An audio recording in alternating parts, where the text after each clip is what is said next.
Interstellar Comet 3 I/ATLAS was discovered just 5.5 months ago, and since then it has captured global attention.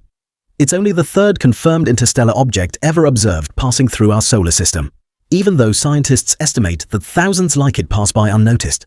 With something this rare, excitement is expected, but so is misinformation.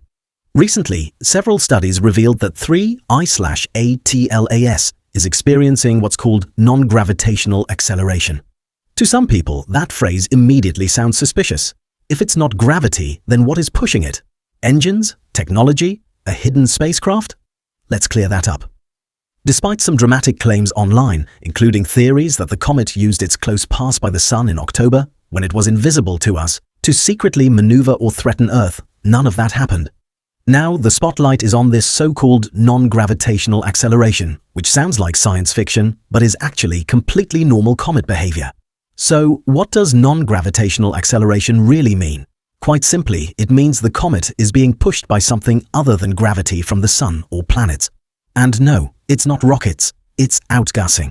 Comets are often described as dirty snowballs, chunks of ice, dust, and rock left over from the early solar system.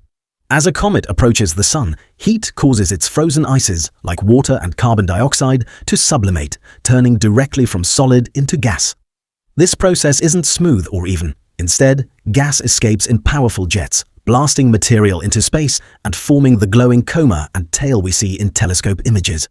These jets act like tiny thrusters, not enough to make sharp turns or sudden maneuvers, but enough to slightly alter the comet's motion over time. And because comets aren't neat, round objects, this effect becomes even more complicated. Their nuclei are small and irregular, more like spinning, lumpy potatoes than spheres.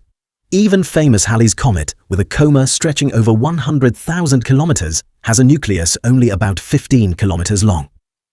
3 I/ATLAS is likely much smaller than that. As the comet rotates, different regions face the Sun at different times. Some areas may release more gas than others, creating uneven pushes that vary throughout its journey. Scientists can't track every jet precisely, but the overall effect adds up. By combining data from Earth-based telescopes, the Hubble Space Telescope, ESA's Trace Gas Orbiter around Mars, and NASA's Psyche mission in deep space, researchers measured this acceleration. The result? About half a micron per second squared. That is incredibly small. But over long periods, even a tiny, consistent push can cause noticeable deviations from a purely gravitational orbit. And here's the fascinating part. From this subtle acceleration, scientists were able to estimate the comet's mass before it experienced most of its outgassing near the Sun. Their calculations suggest that in September, 3 I/ATLAS had a mass of about 44 million metric tons, roughly 7 times the mass of the Great Pyramid of Giza.